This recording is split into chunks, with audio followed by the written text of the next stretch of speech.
고난주간 잘 보내고 계신지요?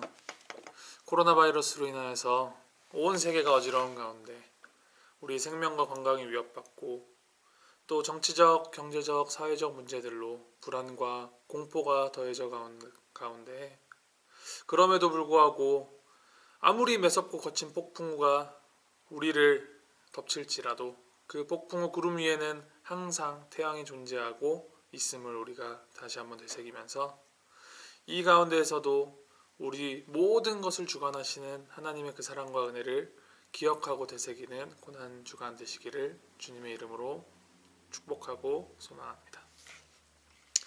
하나님께서 우리에게 주신 말씀은 마가복음 12장 1절부터 12절 말씀입니다. 제가 읽어드리도록 하겠습니다.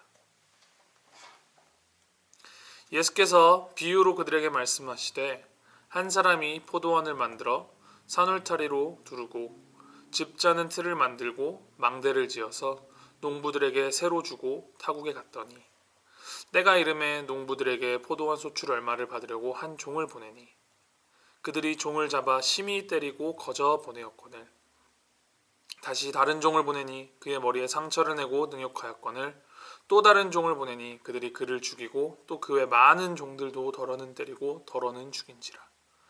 이제 한 사람이 남았으니 곧 그가 사랑하는 아들이라.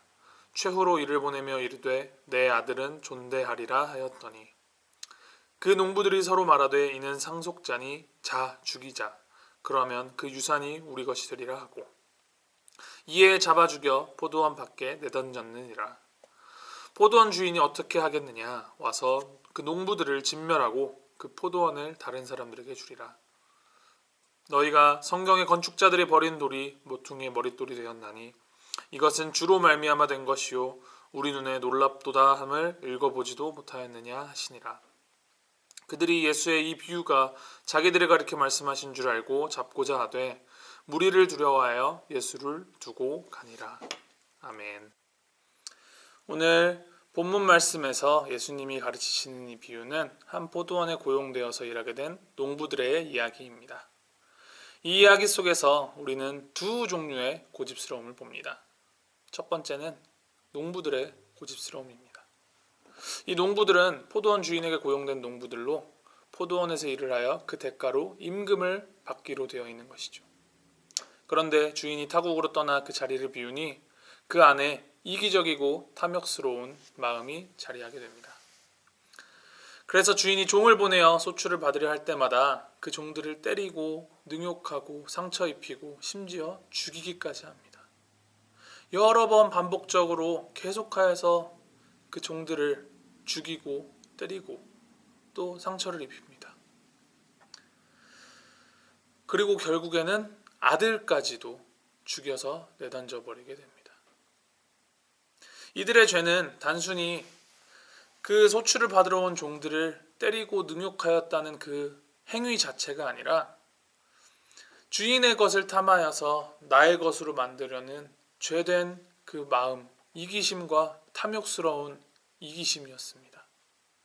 이 어리석은 농부들의 마음에 자리한 그 죄된 본성은 결국엔 어떤 결말을 받게 될지 알지 못한 채 계속하여서 반복하여서 죄를 짓게 됩니다.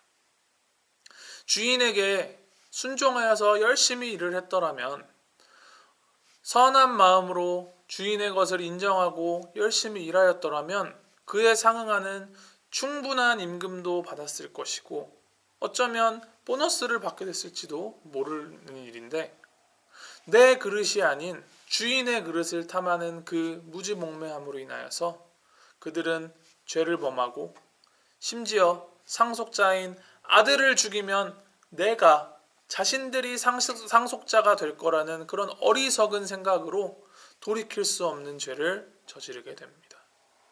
그 결과는 무엇입니까? 그 고집스러운 죄성 때문에 그들의 모든 것은 다 빼앗기고 그들은 진멸하게 되는 것입니다. 이야기 속에서 등장하는 두 번째 고집스러움이 또 있습니다. 그것은 바로 주인의 고집스러움입니다.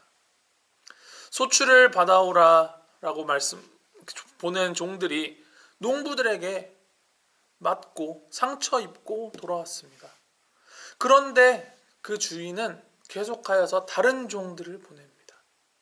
소출받아라고 보낸 종이 맞아서 죽게 되어도 계속하여서 또 다른 종을 보내고, 맞고 돌아오면 또 다른 종을 보내고, 계속하여서 그 농부들이 자신들의 죄를 회개하고 돌아올 수 있도록 두 번째 기회를 계속하여서 줍니다.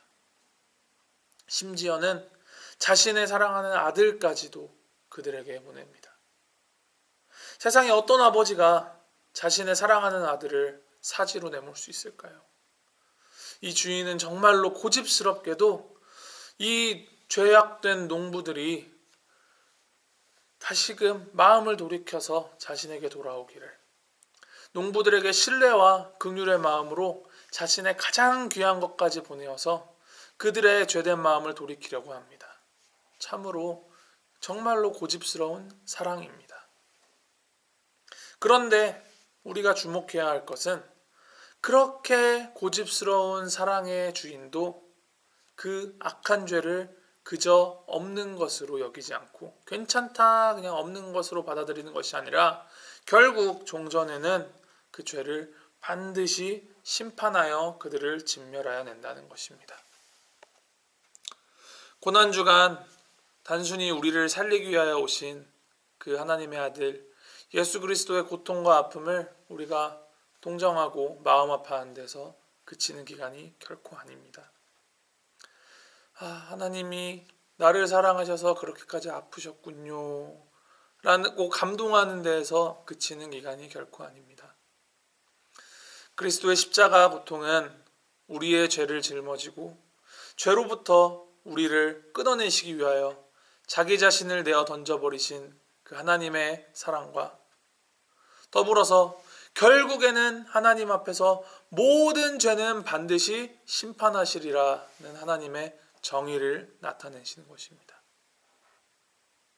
우리의 삶은 어디로 향해야 할까요? 나의 눈앞에, 나의 그 바로 앞에 있는 이득에 눈이 멀어서 무지함으로, 어리석음으로 하나님이 우리에게 주시는 그 우리의 사명을 자꾸 걷어차버리고 고집스럽게 악의 길로 향하였던 그 농부들의 길에서 벗어나는 우리 모두가 되기를 소망합니다. 그래서 우리의 그 죄성보다도 더 강하고 더 능하신 하나님의 사랑 안에 거하며 하나님의 그 사랑과 정의의 십자가를 따라서 나의 죄를 회개하고 그리스도를 따라가는 우리 모두가 되기를 주님의 이름으로 축원하고 소망합니다.